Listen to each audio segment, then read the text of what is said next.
El teatro no puede existir sin la presencia viva del espectador. Para que el teatro exista, tiene que existir el espectador. Alguien se mueve en escena y alguien lo observa. En ese sentido podemos decir que el teatro se monta en la percepción del espectador. ¿Qué es la percepción del espectador? Por supuesto, los sentidos, las reacciones inmediatas, los criterios personales, todo un bagaje conceptual que tiene el espectador cuando se enfrenta a lo que está viendo en escena. En este sentido, el espacio es algo muy importante a la hora de enfrentar una puesta en escena. El primer espectáculo que hice profesionalmente como actor se llamó La Cuarta Pared, con el grupo Teatro Obstáculo, dirigido por Víctor Varela. Éramos un grupo no profesional y el espectáculo se hizo en un apartamento aquí en El Vedado. Eran 4 metros cuadrados, 5 actores en escena y solo podían entrar 8 espectadores que miraban por el espacio que dejaba una puerta. Detrás de esta puerta estaban los espectadores y luego la cabina de luces y sonido improvisada por nosotros. El espectáculo era no verbal, entonces eran personajes de rechazo, de un libreto de rechazo, pero algunos querían ir más allá de ese mundo que tenían. Con una pelota rompían la cuarta pared. Al romper la cuarta pared descubrían al espectador. Algunos espectadores entraban a escena invitados por los actores. Al final de la obra los actores se desnudaban en escena. Sucedía que muchos espectadores se desnudaban o no, pero permanecían en el escenario. De pronto habían 10 personas en el escenario y 3 observaban. Seguía el hecho teatral funcionando. Lo importante aquí con el espacio era que el espacio también era un personaje. Empezaba blanco, impoluto, y se iba deconstruyendo, así como los actores iban despojándose de todo, el espacio se iba despojando de todo, y todos terminaban desnudos en su pequeña isla de soledad. La última de las cuartas paredes posibles era el hombre. Mi primer espectáculo como director fue el track en el 1996. En el track yo traía todo lo que venía conmigo del entrenamiento, tanto psicofísico como vocal de Teatro Obstáculo. Pero la premisa venía de Artaud. Artaud hablaba en sus libros de tratar al espectador como un encantador de serpientes trata a la serpiente. La serpiente no se mueve sino porque las vibraciones de la música le crean un cosquilleo que hace que se levante. Y entonces el flautista le encanta de esa manera. Este espectáculo yo lo monté en Cumanayagua, mi pueblo natal. La montaña me inspiraba mucho. La montaña me daba un aliento tremendo y una calma total. Vicente Revuelta, con el cual ya había tenido encuentros años antes, fue a ver el ensayo general y después en el estreno estuvo. Y Vicente me propuso venir para La Habana de nuevo y hacer el espectáculo en La Habana.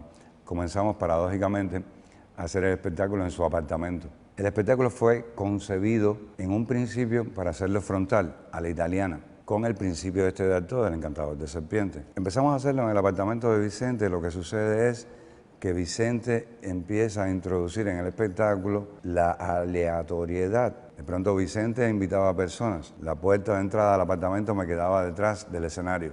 De pronto alguien tocaba en el medio del espectáculo y yo debía incorporar ese abrir la puerta a la persona que entraba. Ya el sumum de esto fue en un evento en Casa de las Américas, donde nos invitan a hacer el track y decidimos hacerlo en la Galería de Arte. Yo llegué y empecé a hacerlo como estaba acostumbrado a la italiana, de enfrentamiento. El público lo voy a poner aquí, yo hago todo el espectáculo aquí. Y Vicente, como 20 minutos antes de que entrara el público, me dice: Alexis, ¿por qué no mueves al espectador por todos los espacios de la sala? ¿Cómo? ¿Qué hago? Me puse nervioso en un momento. Me dijo: sí, empieza a hacer el espectáculo aquí, cuando entre el público te paras aquí y los vas conduciendo por toda la sala. Y en efecto, eso fue lo que sucedió. Así, improvisado en el momento. Por supuesto, había una pauta rigurosa, una partitura rigurosa de acciones físicas y vocales que me permitían entonces yo poder desarrollar la cosa de guía, en este caso, de ir guiando a los espectadores por toda una sala de exposiciones y llevarlos a donde yo quería. Ahí se rompió toda la relación con el espectador que yo había planificado en un principio en el montaje del track. Es algo muy importante que aprendí. No lo aprendí como director, lo aprendí como actor. Por ejemplo, cuando estábamos haciendo La Zapatera Prodigiosa, yo trabajaba con zapatos, una bigornia, una banqueta donde hacía mi trabajo de zapatero, y de pronto yo llegaba el otro día al ensayo y me decía: hoy vamos a hacer la zapatera aquí en este árbol, en la mata de mango. Entonces yo tenía que sustituir todas mis acciones físicas para hacerlas en relación a la mata de mango, sin zapatos, sin martillo, sin bigones. Entonces eso me dio un bagaje muy grande como actor, pero yo creo que más importante es como director. Es como adaptarme como director a las circunstancias de los diferentes espacios que van apareciendo en un momento determinado. Después del track, creo que no volví a dirigir en muchos años. Dirigía intermitentemente. Pero me encontré con un chino, con un dramaturgo chino, que se llama Gao Xinjiang. En Gao Xinjiang el espectador entraba al espacio escénico. Cuando subía al escenario no entendía, estaba completamente desconcertado.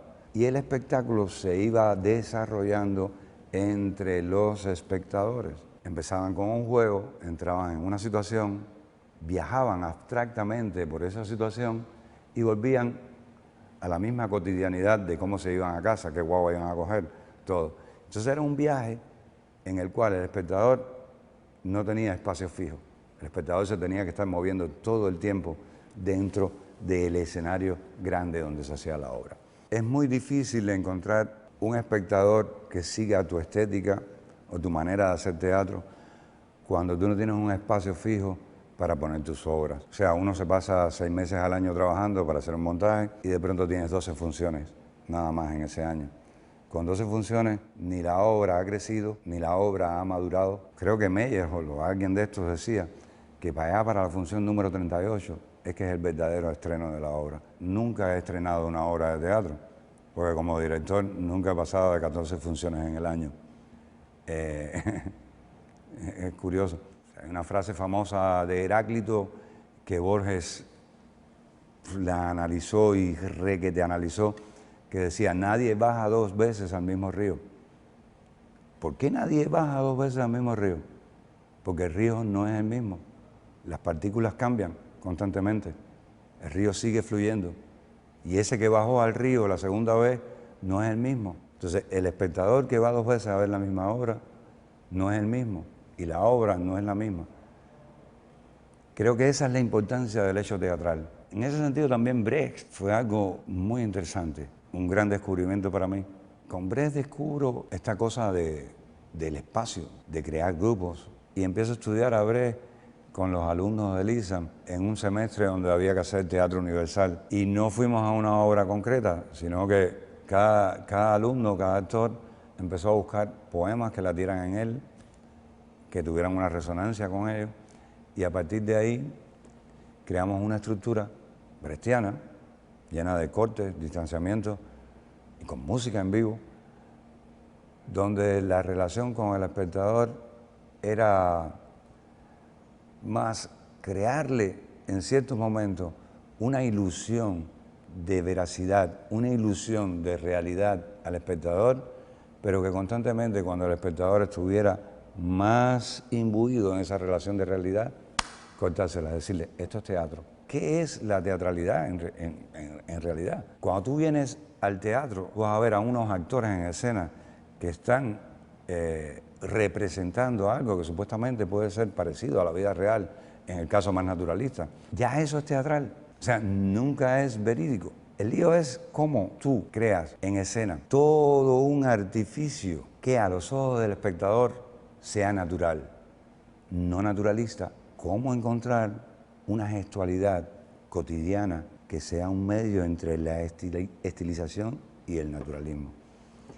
A mí eso es lo que me interesa. Por supuesto, uno tiene que crear espectadores para esto. Esa creación de espectadores consiste en la repetición también, en tú poder poner tus puestas en escena, en tú crear un cierto concepto, en tú crear un discurso. Por eso en estos tiempos de pandemia la gente acude a las redes sociales, el videoteatro, pero siempre el teatro ocurre en alguien que se mueve y uno que lo observa. Esa presencia viva es lo que hace que el teatro exista. Así llegamos a, no sé, insultos al público. Me leí Caspar y me leí insultos al público. Y después pasó un año y retomo insultos al público. Cuando le leo insultos al público a mis actores literalmente pensaron que yo estaba loco. Que cómo íbamos a hacer eso en estos tiempos aquí, que la gente, que el público se iba a volver loco, que no iba a ir, que ellos no querían hacer eso. Me tomó un tiempo convencerlo y explicarle por qué debíamos hacer esa obra. Si tú tomas cualquier proceso, por pequeño que sea, puede ser una obra de teatro. Además, una clase sobre el teatro, sobre la historia del teatro, pero el hecho en sí no es la obra de teatro, no es lo que van a hacer los actores. El hecho en sí son los espectadores. En la puesta en escena había una cámara, los espectadores estaban proyectados en el telón de fondo. Ellos estaban asistiendo a su misma puesta en escena. De ahí yo creo que es interesante el paso por traslado. Decidimos crear una sala de conferencia a nivel espacial, que el espectador estuviera a los dos lados y el espectáculo sucediera en el medio de ellos. El espectador puede escuchar el texto de un actor mientras ve lo que otro actor está haciendo en acciones, pero a la vez estoy viendo al espectador que está frente de mí, que puede estar bostezando, que puede estar asustado, que puede estar dormido. Y de ahí volvemos a Bertolt Brecht, la excepción y la regla. Esa relación entre un explotado y un explotador, aunque me gusta más, o sea, cuando dices explotado, explotador, empiezas a pensar en lucha de clase, oprimido, opresor en lucha de clase, y no quiero meterme ahí. Creo que puedo ver más la realidad en sentido de víctima y victimario. Y al final, yo queriendo alejarme de todo Brecht, creo que hice una puesta en escena muy, digamos, modélica. Brecht tiene mucho que decir todavía. Creo que debemos visitarlo. Creo en los clásicos. Tenemos que seguir indagando en eso. Tenemos que seguir en vertical, buscando de atrás. Yo soy una persona pajuata en relación a los medios y en relación al videoteatro. Y me he sentido no frustrado porque he estado trabajando.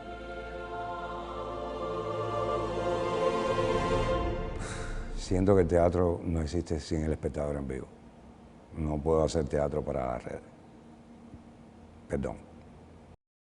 El nacimiento de Pelusín del Monte Pérez del Corcho en los años 50 en el seno del Gremio Nacional de Cuba significó la presencia de un muñeco cubano, un muñeco nacido en un contexto en que los dibujos animados de Walt Disney, las historietas, los cuentos clásicos eran los dueños. No pensaron dos veces los Cameos y Carril para cuando tuvieron la posibilidad de estar en la televisión nacional en los años 60, aunque empezaron en los 50. No pensaron dos veces poner a Pelusín como protagonista de las aventuras de Pelusín del Monte, que se transmitieron del año 61 al 63 por CMQ Televisión. Del teatro a la televisión se expandió la fama de Pelusín, de su tropa, de la cubanía, de sus cantos, de sus historias, la fauna cubana, la flora, y comenzó una historia hermosa que aún no ha parado. Por tanto, con el advenimiento de la pandemia, de la COVID-19, Teatro Las Estaciones no pensó, igual que los Cameos dos veces, para traer de vuelta a Pelusín, ya que estaban cerrados los teatros. Pelusín apareció en la pantalla LCD, la pantalla de cristal líquido de los celulares, durante un minuto. Así se llamó la serie, Un Minuto con Pelusín del Monte. ¡Muchachos, párate ahí! ¡No, bueno, no quiero! ¡Muchachos, párate ahí! ¡No hagan muchachos! ¿Cómo empezamos Un Minuto con Pelusín del Monte? Sí, Teatro de las Estaciones te invita a aprender desde casa. Se me olvidaron los animales. Mírenlos aquí en la foto de la tropa. El perro gruñón y el gato chilingo. ¿Cómo se me ha olvidado a mí los animales de Pelusín? Pelusín está de acuerdo con la protección de los animales. Es que Chilingo, Findingo, el gato. Findingo le encanta ayudar en la casa y en las labores del campo. Y se lleva muy bien con Gruñón. Gruñón de la perreta y los huesos pelados. Muy bien. Es el más pequeño de la casa, es el más chiquito de toda la tropa de Pelusín. Sí, pero me encanta oírlo cantar. Sí, a Gruñón le encanta cuando Pelusín coge la guitarra y entona décimas. Ay, sí, me encanta, me encanta. Pero mira, silencio, mañana María Laura nos va a enseñar a... ¿Vean el capítulo? Sí, véanlo. Adiós. Una serie hecha doméstica, de manera aficionada, que le dio paso a otra serie un poquito más sofisticada, que se llamó Los Minutos de Pelusín del Monte. Y de ahí a la televisión nuevamente.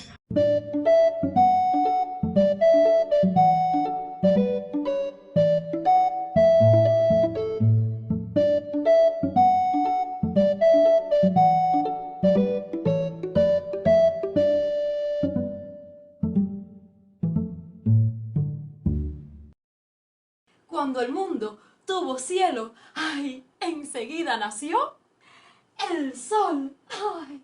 Y el mundo con un pañuelo con un pañuelo, saludó a su nueva flor.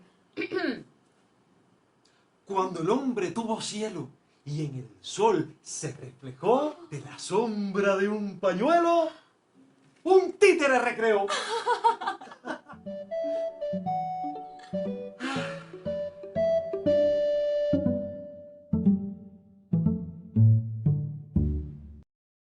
Hoy se abre el telón del teatrino para Pelusín del Monte.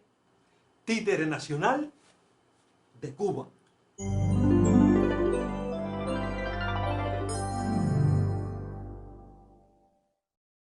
Un títere soñador, campesino y cantador es el títere cubano. Con perro, gato y abuela, canta décimas y vuela en un sombrero de guano. En el programa Medio Oriente TV. Pero ya esa televisión que encontró Pelusín en el siglo XXI no es la televisión de los años 50. Es una televisión de cables, satélites, una televisión que se expande a todo el mundo, una televisión con una fuerza y un poder mediático que tiene que ver con el mundo de la tecnología digital, con el mundo del animado, ya dentro de la televisión, efectos especiales. Y de ahí, pues pasar a tener un programa habitual en la televisión o pasar al mundo del stop motion, o sea, el frame by frame, el fotograma a fotograma, ya con un mundo de stop motion diferente. Pelusín, en tiempo de pandemia, pasó del teatro una vez más al mundo de los más media. Y yo creo que llevar cubanía a ese medio tan particular, o al medio de las redes sociales también tan minadas por el ciberacoso, por el ciberbullying, yo creo que es parte de una ganancia. Hay una frase que se llama stand-by. En los celulares, un celular en stand-by es un celular que está guardando batería. En el video o en la televisión, un aparato en stand-by significa que está descansando. Solamente le das un botón y vuelve otra vez. Así está el teatro cubano también, el titiritero y el no titiritero, en stand-by, esperando a que se dé la orden para regresar. Pero seguramente regresaremos como Pelusín va a regresar. Un Pelusín que es el mismo y a la vez es diferente. Es un Pelusín resiliente, es un Pelusín que ha sobrevivido. Es un Pelusín que ha sobrevivido no solamente ahora con la pandemia, ha sobrevivido a todas las batallas también que hubo en los 60 con el quinquenio gris y con los criterios a veces absurdos de que un muñeco rubio no puede ser un títere nacional. O sea, la resiliencia está en Pelusín, la resiliencia está en el ser humano, la resiliencia está en la batalla que el teatro le va a ganar al coronavirus por la inteligencia de los hombres, con la magia eterna del teatro y en ese intercambio que va a haber, por supuesto, entre la tecnología y el arte tradicional de las tablas. Un Pelusín que va de la pantalla LCD otra vez a las tablas. ¡Pelusín! ¡Ay, abuela! ¡Ya voy! ¡Déjame dormir un poquito más!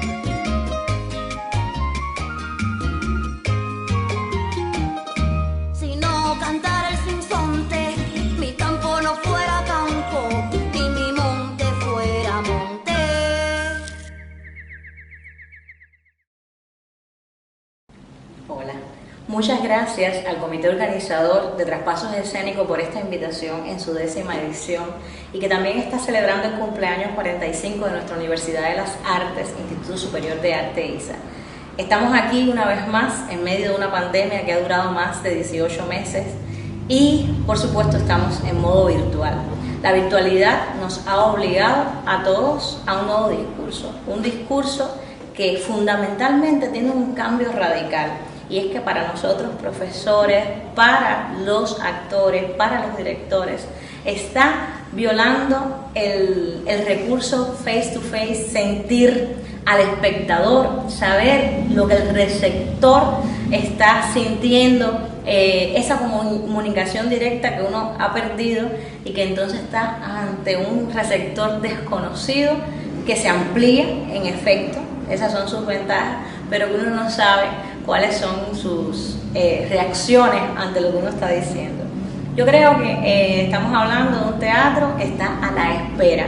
Es un teatro que, como les digo, ha tenido que reinventarse en todos sus discursos. El teatro titiritero ha corrido con cierta ventaja, tiene la ventaja de que el títere puede comunicar de una manera especial dentro de la televisión, puede el niño también como receptor, es un receptor quizás exigente pero más agradecido, y por tanto nuestros titiriteros inmediatamente empezaron a cambiar a las redes sociales y luego empezaron a buscar otros caminos que tenían que ver con la profundización del audiovisual.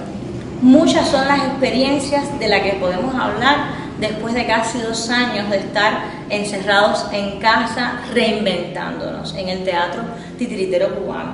Entre las experiencias, si empiezo a hacer un recorrido a memoria de qué se ha hecho en todo este tiempo desde los titiriteros cubanos, empezando por Guantánamo, podemos hablar del teatro de Guiñol Guantanamero con la figura de Ismael López, sobre todo siendo protagonista de estas acciones, y que han hecho muchas cosas. Primero tuvieron un Anímate en Casa, que era que él buscaba cómo se construían títeres, y desde La Habana a 1400 kilómetros de distancia, Ñurbi Santomé, otra titiritera habanera, hacía esos títeres y les enseñaba a los niños cómo animarlos. Esas fueron una de las primeras experiencias que tuvo el Guiñol de Guantánamo. Sin embargo, un año después estaba haciendo una cruzada teatral Guantánamo Baracoa virtual, que a algunos receptores le parecía que carecía de sentido, porque la cruzada era precisamente lo vivencial. Sin embargo, fue un excelente modo de promoción de esta aventura que se hace en los campos guantanameros. También terminaron haciendo un festival titiriteando en la ciudad virtual, que implicó un noticiero, por supuesto funciones tanto nacionales como internacionales, entrevistas a titiriteros y todo lo que implica hacer una programación de un festival dentro de las redes sociales. Si seguimos subiendo un poquito de otra de las experiencias grandes e inmediatas, no sé, en Matanza, el director de teatro de las estaciones, Rubén Darío Salazar, inmediatamente que suspendieron las funciones empezó a hacer 1 minuto con Pelusín del Monte. Luego eso se convirtió en Los Minutos de Pelusín y terminaron creando muchas series que están hoy en la televisión nacional. Entre ellas podemos hablar sobre todo de un espacio que nos ha invadido en las pantallas del televisor de todo el país los sábados a las 10 de la mañana, que se llama Corazón Feliz, que está llegando a su 6ª temporada. Por otro lado, aquí en La Habana hubo muchas experiencias disímiles. Por ejemplo, el grupo de teatro La Salamandra, que lleva haciendo 5 años teatro de papel, empezó a hacer unas fábulas de papel que venían precisamente a contar fábulas de Esopo, de La Fontaine, en las redes, y esto se convirtió en un programa de 10 capítulos que está promoviendo la obra, en este caso de Liceo Diego, que se llamó El Teatrino de Diego, y que también se ponía en la programación nacional, donde los poemas de Diego, el Liceo Diego, que además estaba cumpliendo su centenario el año pasado, eran recreados a través del teatro de papel con un homenaje a los dibujos de Rapi Diego y las historias contadas por también su hija, o sea que fue un proyecto familiar. Ahora están en una 2ª temporada trabajando con otro poeta y con un trovador cubano que está haciendo la música original. En Pinar del Río tenemos al grupo Titirivida, que empezó a publicar canciones titiriteras. Estas canciones terminaron en un programa de radio y terminaron en un programa de televisión provincial que ha ido creciendo, y cuando hubo una pequeña apertura el año pasado, esto se convirtió en el último estreno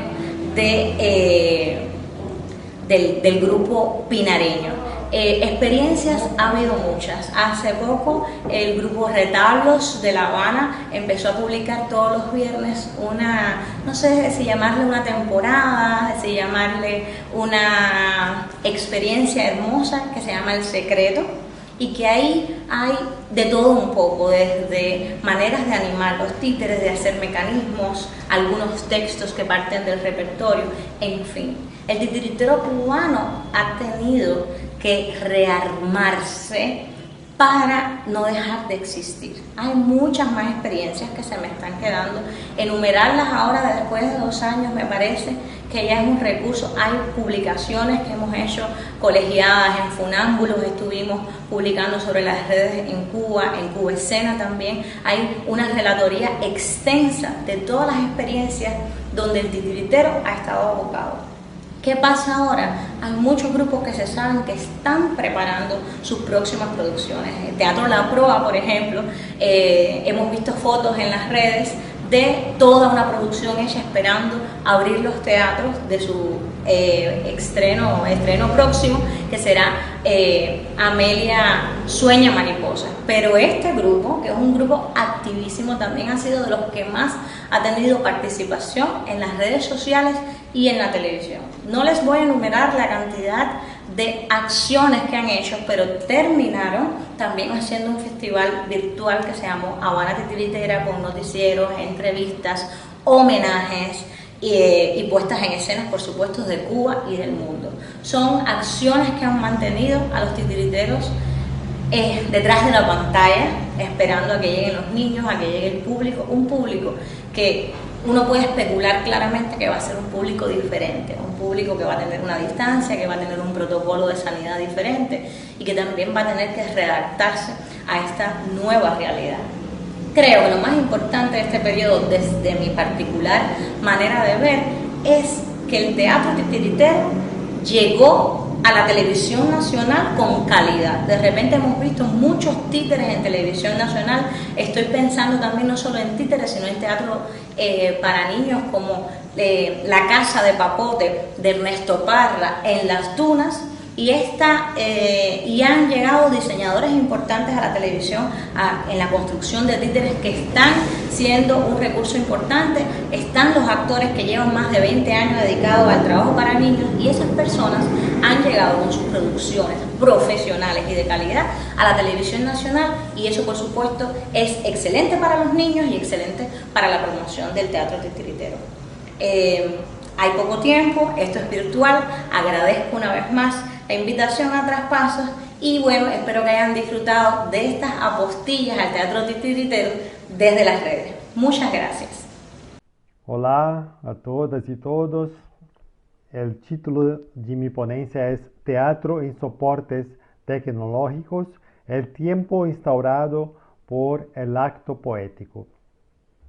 Una de las marcas de la escena moderna, inaugurada por los movimientos vanguardistas de las primeras décadas del siglo XX, puede ser comprendida a partir de la evidencia de la teatralidad, de la revelación de los elementos de significación que constituyen una puesta en escena. Estas alteraciones operan una revisión acerca de la configuración misma del teatro en su relación con la sociedad, pasando especialmente por el cuestionamiento y la investigación de las posibilidades de relación entre escenario y público, e inauguran la preocupación sobre una cuestión que se torna fundamental y orientadora para la innovación de las producciones escénicas y que mueve a los artistas hasta el día de hoy. ¿Cuál es el lugar del público en el evento teatral? En otras palabras, la marca de la teatralidad está directamente relacionada con la propia evidenciación del acto artístico por parte del espectador. Lo teatral entendido como espacio público, abierto al público, como vínculo explícito con la vida social. A raíz de la crisis sanitaria mundial y la imposibilidad de encuentros presenciales, las proposiciones escénicas recientes han utilizado recursos tecnológicos planteando varias preguntas sobre la relación entre teatro y público. ¿Cómo comprender la instauración de la teatralidad a partir de las propuestas artísticas llevadas a cabo en ambientes virtuales? ¿Cómo pensar la actuación del público como participante efectivo del evento artístico en tales condiciones? Los experimentos escénicos realizados con recursos tecnológicos vienen ocurriendo a lo largo de las últimas décadas, incluso antes de la pandemia, investigando las posibilidades de configurar una relación productiva con el público establecida a partir de soportes virtuales sin la presencia física de los espectadores en el evento. Podemos tomar como ejemplo, entre tantas posibilidades, la pieza Quad, escrita por Samuel Beckett en 1980, para ser transmitida por la televisión. El espectáculo fue concebido para 4 actuantes que se desplazan por un área definida, cada uno recorriendo un trayecto personal previamente establecido y bien delineado. Los 4 intérpretes recorren un cuadrado dibujado en el escenario, agotando cada uno de ellos las distintas posibilidades de desplazamiento entre los vértices de la figura geométrica, agotando los múltiples caminos posibles para atravesar las distancias establecidas entre los 4 puntos del cuadrado. El movimiento de los actores ocurre sin que hablen, ante una iluminación fija, con efectos sonoros marcados por instrumentos de percusión. La única cámara que captura el movimiento de los intérpretes permanece inmóvil, manteniendo el mismo encuadre durante todo el espectáculo. Los actuantes recorren los trayectos una y otra vez juntos y separados, agotando todas las diferentes combinaciones posibles, tanto de las variaciones cuantitativas de los integrantes en escena como de los múltiples itinerarios a ser atravesados en las conexiones entre los 4 vértices del cuadrado.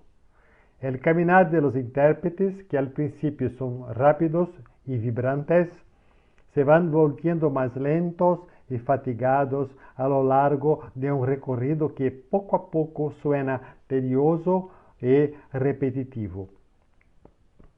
El posicionamiento de la cámara estática, produciendo una mirada única de la escena, un mismo encuadre desde un mismo lugar, sin edición de imágenes, rompiendo con la estética televisiva que usualmente suele hacer uso de varios encuadres constantemente alterados a lo largo de las transmisiones, buscando capturar la atención del espectador. El punto de vista fijo de la cámara en quad se asemeja a la mirada de una persona espectadora posicionada en un determinado lugar del público, aportando aspectos de espacialidad teatral a la propuesta. Asociado al posicionamiento de la cámara, el diseño sonoro, marcado por los instrumentos de percusión, configurando voces como susurradas, tribales, quizás inaudibles para los oídos de los transeúntes.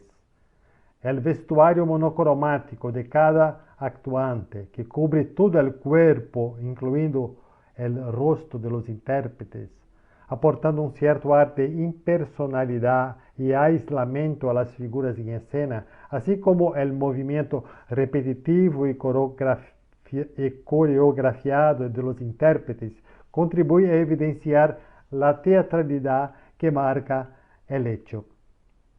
Teatralidad esta que, al revelar el carácter estético que la constituye, asumiendo una artesanía que rompe con el estándar de las transmisiones televisivas evidencia la invitación al acto imaginativo y reflexivo propuesto a la persona espectadora. En el libro intitulado L'Épuisé, El Agotado, Deleuze, al reflexionar sobre las propuestas escénicas de Beckett realizadas para las transmisiones televisivas, nos permite resaltar el agotamiento de las figuras humanas en quad.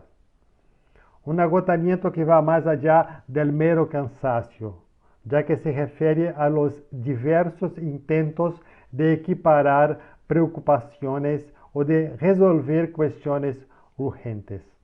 Desde las múltiples posibilidades combinatorias que pueden ofrecer la razón instrumental, desde los múltiples caminos analíticos que pueden ser adoptados por el pensamiento asociativo a fin de liberarse de las aflicciones de la vida.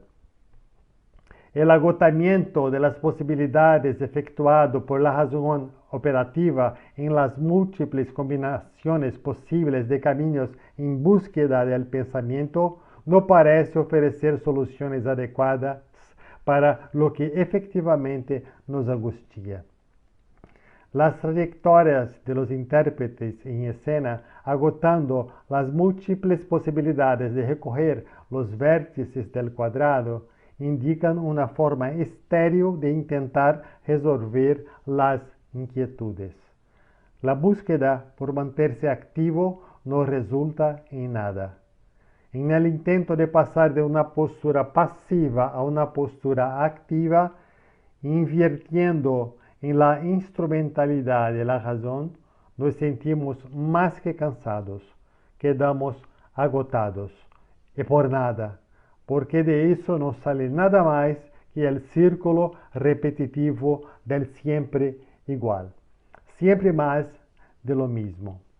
Experimentamos todas las asociaciones posibles para escapar de las inquietudes que nos afligen, pero la psique sigue angustiada, conmocionada, sin resolver. Cuando no hay nada más que hacer, no solamente por la falta de posibilidades, sino por la falta de motivación para racionalizar soluciones, por la pérdida total del interés en organizar, planificar, proyectar desenlaces posibles, es que puede surgir una imagen inesperada. Es que algo sorprendente puede ocurrir provocando el acto de pensar que se escapa del mero círculo de una racionalidad asociativa. Una imagen así que nos llega sin avisar, sin golpear la puerta, sin dar ningún anuncio previo de su llegada, y que nos toma por asalto y nos coloca en trabajo. Una imagen que irrumpe y nos obliga al acto de pensar. Nos invita a un gesto sensible y reflexivo que puede tocar tangencialmente una casi comprensión de algo, una elaboración inédita que nos permite casi escapar de la vivencia angustiosa y ensimismada. Experimentos escénicos recientes llevados a cabo en espacios virtuales pueden quizás ser pensados como modos de rechazo al hábito perceptivo instaurado por el uso diario de las tecnologías, que se vuelve aún más urgente y necesario en tiempos de pandemia. Así como la vida expuesta en la obra Quad de Beckett, no casualmente escrita para ser transmitida por la televisión, el tiempo que marca nuestras acciones cotidianas exige una atención total a sus dictámenes y nos desestimula a entregarnos a fantasías, reminiscencias espontáneas, asociaciones discontinuas.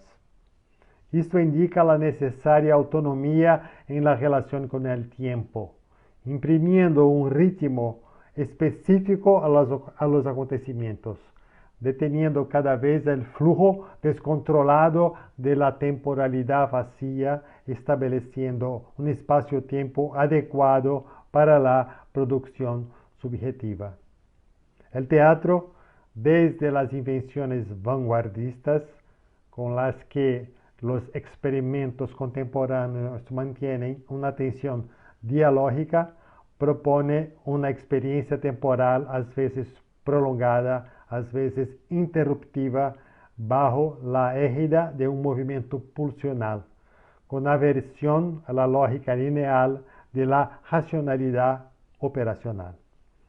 La escena teatral reciente, incluso en soportes virtuales, parece querer afrontar en sus diferentes formas la relación de autonomía sobre el paso del tiempo, estimulando al público a establecer una temporalidad propia en el acto de lectura, de modo que el tiempo vacío, que corre por sí solo, aún a pesar del lector, pueda dar paso al tiempo del acontecimiento, lo que nos ofrece espacio para pensar los procesos artísticos tanto como recuperación de la experiencia atemporal de las manifestaciones del inconsciente, cuanto como fomento a las relaciones humanas, posibilitando que el saber extraído de una vivencia adquiera el estatuto de experiencia en el acto de transmisión,